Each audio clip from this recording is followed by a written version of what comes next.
With all that is going on around the world, it's not an easy thing to stay sane. Health and mental health in this case is a sensitive issue that we are discussing. This is Now Tell Us. I'm your host, Anthony Morore.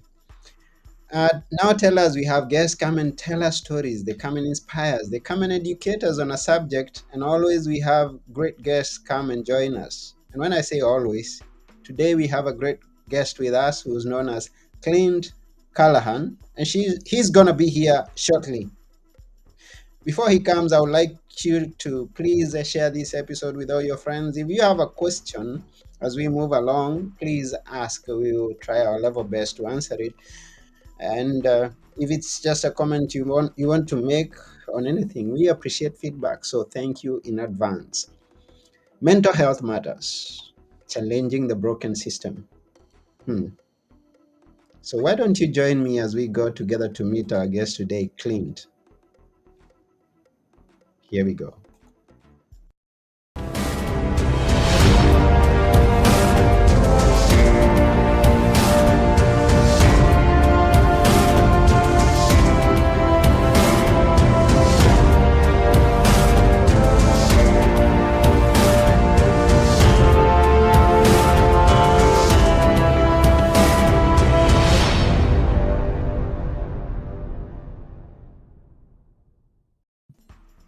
Hello, Clint.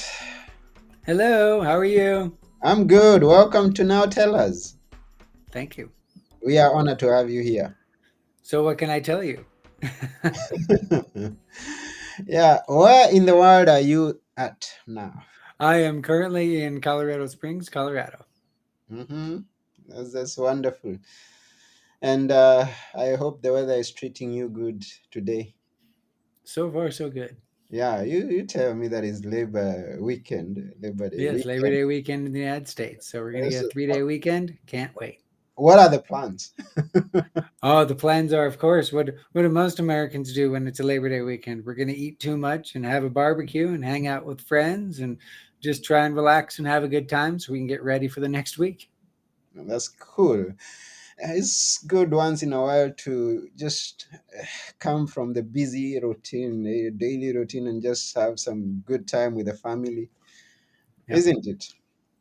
Well, I mean, it's not just good, it's vital. That's the big piece that I'm finding is being a therapist and a life coach. One of the main things that I see with people is burnout is we're I think burnout is the largest epidemic that's happening all around the globe. Is it's just everybody is so connected in so many different ways that we're now beginning to feel disconnected in so many different ways because it's almost like we always have to be on. We always have to be connected. We always have to be a part of things. And Mm, having and taking that time to disconnect and creating good boundaries around those things is crucial to our mental health because it's what's causing a lot of the issues that are happening in the world. Because I went through burnout myself, and that's one of the reasons why I'm trying to do this life coaching thing and why I've done all that because being a therapist and being a life coach and being just anyone who's living their daily life is exhausting at times because you're expected to stay connected to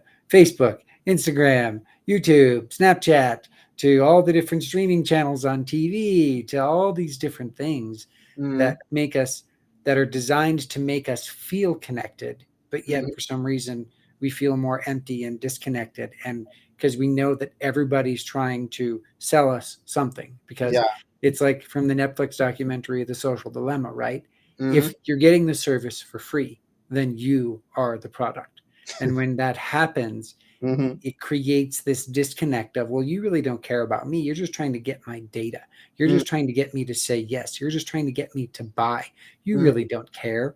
And it's in that piece that's where the system is broken because we are too connected. And yet at the same time, if it wasn't for that, we wouldn't be doing this, right?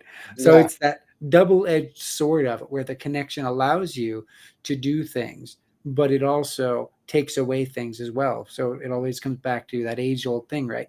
Mm, Moderation in all things. mm.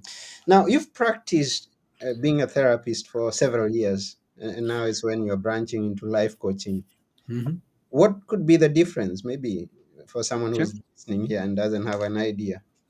Yeah. So I've been a therapist now for I've been licensed for about 16 years. I've been practicing since 2000, so about 23 years now. I Mm-hmm. got into life coaching about 6 months ago is when I started. Small changes, big impact. And the Mm-hmm. reason why I decided to go into life coaching and still do therapy as well is because I really want to just expand my reach and help more people recognize that Mm-hmm. it doesn't take massive changes to make changes. That it Mm-hmm. really just takes 15 minutes a day of changing your mindset, changing your perception, monitoring your emotions, recognizing what's going on, changing the way you're breathing, that allows you to then change the way your entire day goes. It doesn't take a big lightning bolt moment or a massive 3 to 5 day seminar where all of a sudden you feel like your brain has been expanded beyond your skull. It Mm-hmm. just takes those incremental things every single day that build on each other. It's a lot like doubling a penny every day, right?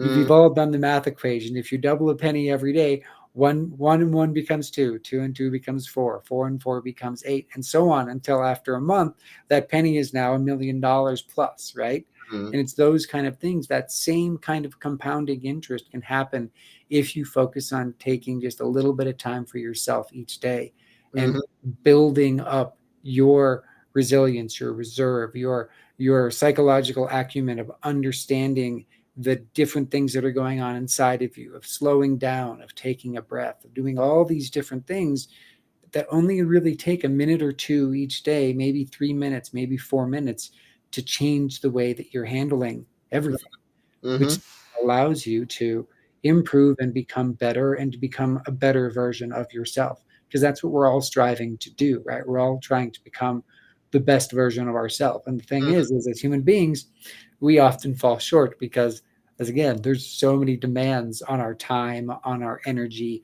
on Yeah. how we connect, and on just us feeling like we have a purpose in life. Hmm. And I was asking this because I know there is someone who's hearing who's a life coach, and who is Hmm. who Yeah. is, I mean, can you differentiate the two? What does one and the other do?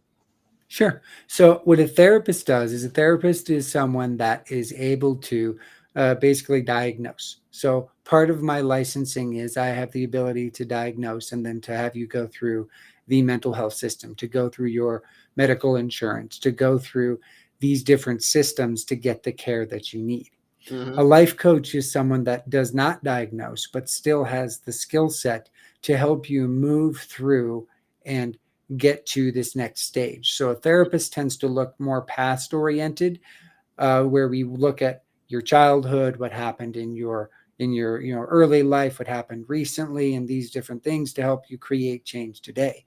A Mm-hmm. life coach tends to look for things today and how we can move you forward from today. Therapists can do that as well, but we tend to be trained to look backward and then go forward. Whereas a life coach, you tend to look at now and how can I move you forward today? Oh, that's a good explanation. Thank you for that. Sure. Now we're talking about mental health matters. I mean, the Hmm. world today, as we mentioned before, how busy it has become, how fast Yes. it's running, and there's so much happening and challenges. People are being I mean, apart from the usual day-to-day things that they're doing, their career, their family, Hmm. there are many, many, many challenges that someone has to face, and it's not an easy thing to stay sane. So. Talk about mental health matters. That's what Yeah. we're here for. Yeah. Mm, So the system, the reason why, I agree that the system is broken, like it says, challenging the broken system. mm, And the reason why I think the system is broken, as someone who has also worked in it now for 23 years, mm-hmm, is that the stigma that's still attached to saying that you need help is so great that it still defers and deters people from going into the mental health system, which mm-hmm, is one of the reasons why I've now added life coaching. Because when you say you're getting coaching, people think of that more as like, oh, it's like a sports team. It's like these kind of things. So it's not this stigma that's attached to, oh, what you're actually getting is you're getting someone to help you change the way you're thinking about things. What you're mm, doing is your help is someone is there to help you, give you advice and guidance in a way that you are not getting from the world around you, from the people in your life, from the things that happen at work. Like in the United States, we have an EAP, we have EAP programs, employee assistance programs, mm-hmm, that when people are feeling burned out, exhausted, stressed, on the verge of divorce, having financial problems, oh, you can go and see a therapist and we'll pay for it for 5 to 8 sessions. But mm, 5 to 8 sessions does not fix someone that is having those kind of structural, emotional, life problems. mm, Because when you're going through that, by the time most of us, when we say we need mental health help, we are so close to being completely burned out and having like a total system collapse of our friends, our family, our job, caring for ourselves, that it takes a lot to pull someone back from the brink. mm, So a big piece of my program, the reason why I'm going into the life coaching piece, is because I've been burned out. I've gone through it, and I found out that by changing the way that I viewed the world, by taking 3 5-minute breaks a day to help me stay on track, which is 15 minutes a day, has allowed me to change my perception of how I move through my day, so that I can be the kind of man, the kind of therapist, or the kind of husband, the kind of father, all these things that I want to be in my life. But that's where it all started, is first I had to take care of myself. And mm, that is the last things that most people do, is we think of ourselves last, not mm, first. And mm-hmm, if you don't think of yourself first, it always comes back to the old adage, right? A dry well gives no water. yeah, So if you're the well and you're not doing things to make sure that you're on the right track and that you're staying full and content and that you can have the things and be the things that you want, then you feel empty.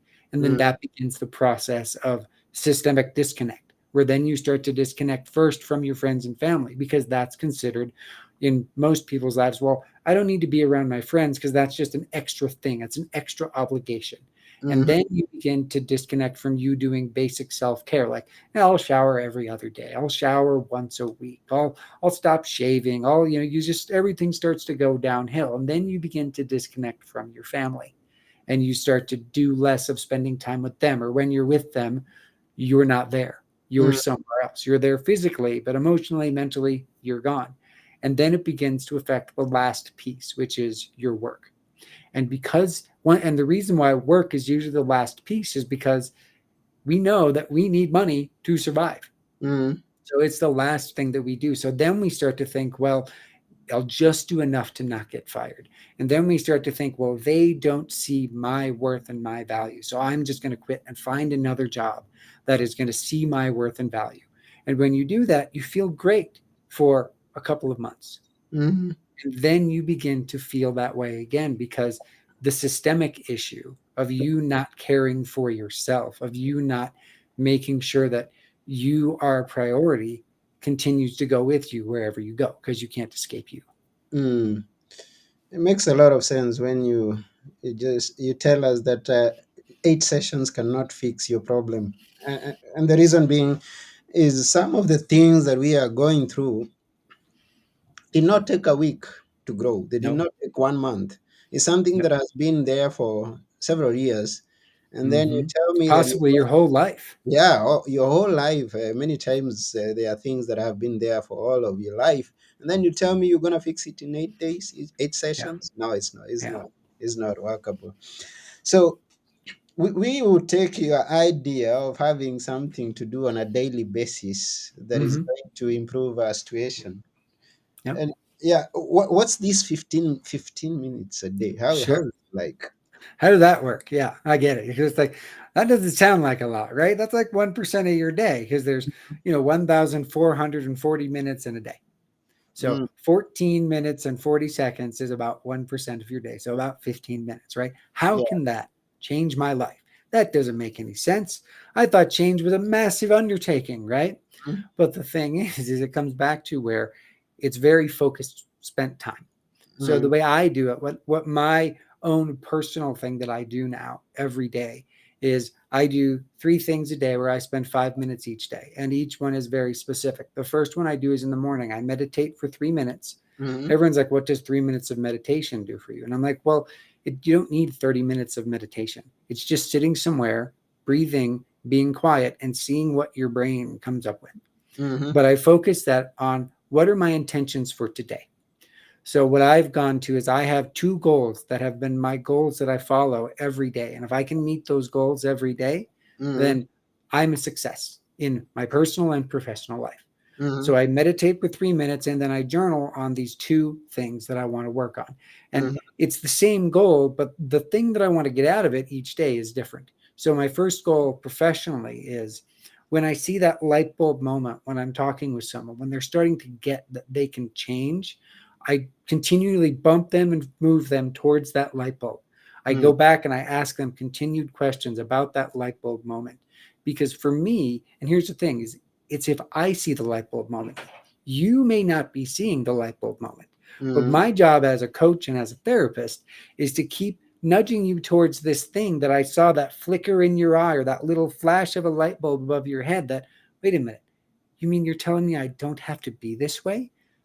I can change if I want to? The Mm-hmm. answer is yes, anytime you want to. So that's the first goal that I do. And for me personally, I mean, for me professionally, the reason why I'm lucky is that's what I do all day, right? My Mm-hmm. job is professional advice giver and secret keeper. That's basically what a therapist is and what a life coach is. That's So I good. get to do that. So I got multiple chances to meet that goal. Mm-hmm. But it took me about a decade to figure that out, of Mm-hmm. me going through burnout to get to that. And then the second one that I do, my second goal that I focus on in the morning during my journaling is my personal goal, which is when I'm with people, be present, be Mm-hmm. there. Don't be worried about my phone that just dinged. Don't be worried about the next email that I have to send. Don't be worried about these other things that get in my way, that disconnect me from humanity, from real connection. Because even though Facebook and Instagram and LinkedIn and all these things are designed to help us create connection, the problem is it also feeds our desire of comparison. And Mm-hmm. when we get that comparison piece out of it, we then feel bad about ourselves in a way that doesn't need to happen. Mm-hmm. So as we continue to do that, I'm not saying all technology is bad. Far from it. I love technology. I think it's fantastic Mm-hmm. when used appropriately. So that's a piece of it. As you recognize what you're using it for, like if you're using this and you're watching us doing these things, Mm-hmm. that's great. You're using technology appropriately because you're here to learn something new and Mm-hmm. to get better information. And that is how you can use it appropriately. Using it to scroll on Instagram and go, oh man, look at that person's life. It's so much better than mine. I could never have a life like that. Scrolling through Facebook saying, oh man, my friends' lives look so amazing. There's no way I could have a life like that. But Mm-hmm. you have to remember all these things are curated down to about 1% of what actually is going on in their life. Mm-hmm. When's the last time someone posted, my life is completely falling apart? Have you ever seen anyone do that? I, Sometimes, rarely you do. no, they Rarely. Sometimes you do, but rarely. yeah, rarely, very rarely. Wow, wow. So 1% could make a whole difference in your It life. can. You just got to decide. At this point, let me thank each and everyone who's watching. Thank you, Wise Nyaga, for watching. Thank you, Hara, for watching. And everybody who may be watching and have not commented, we appreciate your presence here. Thank you very much. Please share this with your friends. And if you have a question regarding mental health, ask. Mm-hmm. Because here we have Please. someone who's, yeah, please ask. Because here we have someone who's an expert in that area, and he's dealt with thousands of cases. I know he may not tell us examples because he's a secret keeper. Well, the thing is, I can tell examples generally. So Yeah. I will give everybody a very quick thing that they can do in 5 minutes a day Mm-hmm. to change their perception very quickly. Mm-hmm. This is what, and I will also send you I'll send you this as a poster that people can have. And I'll also send you my ebook on burnout too, so Mm-hmm. everybody can get a copy of that as well. Mm-hmm. So what it is the first thing I'm going to teach you is I'm going to teach you guys about emotional management planning. This is what we can do whenever we're feeling, and this is not for when you're feeling, this is for when you're feeling stressed out, when you're feeling anxious, when you're feeling sad, when you're feeling depressed, when you're all these different feelings, because it's about figuring out what that means. Because when what the way the body works is feelings all start with the biological fear response, because that is also known as the survival response. Mm-hmm. The biological fear response has one goal: to keep you alive. So Yeah. even when you're happy, your brain goes into the thing of, will I ever be this happy again? Will I ever be with these people again? Will I ever do this stuff again? So even when you're happy, there's just that little thread of fear that goes through, because what if this doesn't happen again? So the way that you start that, when you start to feel that way, is the first thing you do is you do a very specific technique called box breathing. And Mm-hmm. box breathing is scientifically proven to change the way your parasympathetic nervous system handles the fear story that is happening in your body at that moment. So Mm-hmm. what box breathing is you breathe in for 4 seconds and hold for 4 seconds. Then you breathe out for 4 seconds and hold empty for 4 seconds. And then you do that 4 times. So you breathe in, hold, breathe out, hold, and do that 4 times. And what that does is it tells your body there is nothing that is physically trying to hurt me, Mm-hmm. because our body, which is 80% of where all of our sensations come from, is wired that everything in the world wants to hurt me. Mm-hmm. Even though in the modern world, not so much. No, but the body story goes like this: my boss sent me an email. They want to talk. My brain immediately goes, "Oh no, I screwed up." And then my brain goes, I'm going to lose my job. And then my brain says, that means I'm going to lose everything else. And then my brain goes, and that means I'm going to die. Wow, that escalated quick, right? Mm-hmm. That's what your body tells you, because that is the survival mechanism. It goes straight to survival. So by box breathing, we're telling our body, no, you don't need to worry about that. No, that's not happening. Then the next thing we do is we focus on the psychological. So you then take the story that your brain is telling you and you write it down. People are like, I don't want to write it down, because if people see it, they're going to think that there's something wrong with me. But Mm-hmm. the thing is, you can write it down and you can shred it, burn it, do whatever you want with it, rip it up, flush it down the toilet, whatever. But by you writing it down, you're now taking it out of the feeling part of the brain, forcing it through the logic part of the brain, and putting it on the page, which Mm-hmm. now lets you look at it with logic instead of just emotion, Mm-hmm. because emotion is where the fear story lives, and emotions are not logical. Mm. You with me so far? Yeah. Okay. Then the third thing you do is you do just a quick bit of exercise. You get up, you do some quick power walking until you get your breath going a bit faster. You do Mm-hmm. some push-ups, some sit-ups. You do just 2 to 3 minutes of quick exercise to change the way that the adrenaline, the cortisol, the neuroepinephrine, all these things that the fear story make your brain spit into your body, go to the proper places. It goes to your arms and to your legs like it's supposed to. Because when you're sitting at a desk and you're feeling anxious, it goes to 4 places: your Mm. gut, where you get rolly gut feeling, where it feels like you're going to be sick; your heart and your lungs, where it feels like your heart's going to jump out of your chest; and your lungs, where you're breathing really shallow. But the most important thing it does is, in your brain, adrenaline speeds up your brain to make time seem slower by about a factor of 10. Mm. And what is that designed for? Well, if a tiger is jumping at you and you feel like time is slower, do you have a greater chance of dodging so you don't die? Mm. Yes. But when you're sitting at your desk and 1 second becomes 10 seconds, how long are you trapped in anxiety and fear?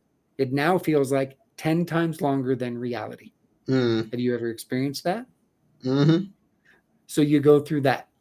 So then you go back and you read what you wrote after you've done the exercise. Because Mm. then when you see it, it has to go through logic first so you can make sense of it. And you Mm. recognize that, oh, that story makes no sense. The story that I'm going to lose my job and end up under a bridge dead because my boss wants to talk to me is ridiculous. But in that moment, it seems 100% plausible. And that's how you begin to shift and change your perception with regards to what's going on with you in that moment, so that you can then continue on with your day and not feel that fear is stalking you all day long. Hmm. Wow. Thank you for all that. We really appreciate. You told of a story losing your job and ending up dead, and it reminded me of a story of someone who was saying, "I'm going to." I mean, someone is speaking to to students, some Yep. primary school students, and he's telling them, "Hey, you, please take care, great care of your pen. Your Mm-hmm. pen is the most important thing in this life. Yeah. Why? You don't if you don't have a pen, you don't write your notes. You don't write your Mm-hmm. notes, you don't write your exam because you don't have a pen. If you Yeah. don't write your notes and you don't do your exam, then you're going to fail your exam. If you fail your exam, Mm-hmm. you're not going to go to college. If you don't go to Mm-hmm. college, you don't get a good job, and therefore you don't get money. If you don't have Yeah. money, you don't have anything to buy food with. Yeah. And when you don't eat, You you die. die. Yeah. Amazing how that works, right?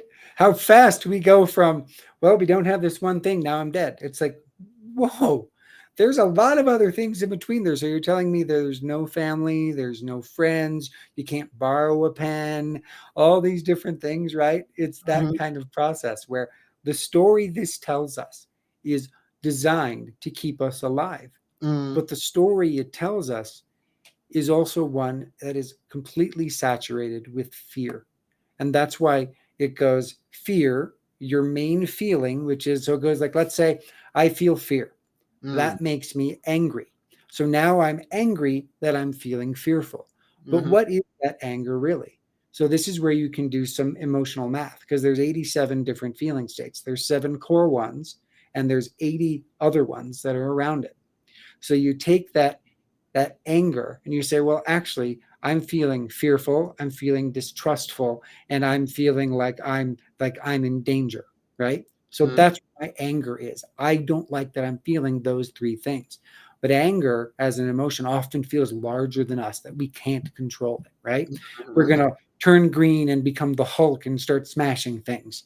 But mm, that is not the case. So by us being able to recognize the core feeling and breaking it down into those smaller feelings, we're now able to change our perception of what's happening in that moment. Because that's what it always comes back to when it comes to being a human being, is our perception is reality. And guess what our perception is? The story we are telling ourselves. So if mm, you can recognize that you are the author of your story, you can now change the outcome of what the story is telling you, because you're the one writing it. So at mm, any time you can say, I don't like that ending. I'm done. I'm not going to go that way anymore. But mm, guess what that takes? Practice. Because these stories have lived in us literally since the day we were born. Like, mm, this is my story, really quick. So when I was born, I weighed 1 pound 15 ounces. That was 47 years ago. mhm, Back then I would have been I was considered a micro preemie, and I should not be alive mm, because of all the medical stuff that went on. But for some reason, my body didn't like the things that they were trying to do to save me. So I didn't I didn't like the medication. I didn't like the stuff they were trying to do, and I somehow happened to survive. I don't know why, just luck, right? But mhm, that story then was, my parents told me, well, you're lucky to be alive. You don't understand. You're literally a billion plus billion chance of you being able to walk, talk, see, hear, and be normal. So you have to do something with your life that mm, is important, because if you don't, then all those other babies around you that died, well, then you're not living, you're not honoring them. So that was my initial story that was told to me, not in those words, but in all the actions and the ways that my parents taught me. They never said that to me specifically, but that's how I internalized the story.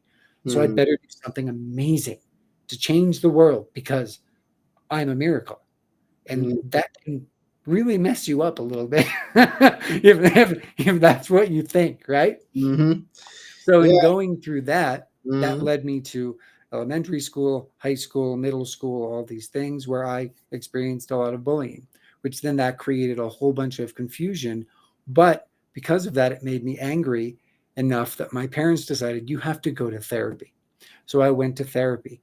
And in that 2 years of therapy, of learning how to manage my own anger, I now understood what feelings were, that there are more than three feelings. I'm not just happy, sad, and angry. There's multiple different states of feeling, and they all blend together and create multiple things. But mm, from that, I fell in love with psychology. And because of that, here I am today, right? It's that kind of story. So, am I doing that story of I'm out to change the world and make everything better because I was a premature baby? Maybe. I don't know. I mean, it's in there, it's part of it. Part of it's my driving factor. But really, what it comes back to is I've been through suffering, I've been through pain. I've been through burnout. I've been through people pleasing. I've been through anxiety. I've been through depression. I've been through all these things. And what I really want to tell people is you can get through it. It will be, you can't, things will be better. That most of the time you have to remember this thing that you're feeling is being stretched out by adrenaline. mm, So, this thing that you are feeling for 10 seconds, but feels like 10 minutes, mm, is just the biological fear response. So, if you can figure out how to take that back and dial that back, you will find that in your brain, when your brain tells you this feeling you're having right now is your new forever, do the emotional management plan and tell me how you feel at the end of 5 minutes. Because it's amazing how 5 minutes is forever to your mm, brain. mm-hmm. Yeah, it's amazing.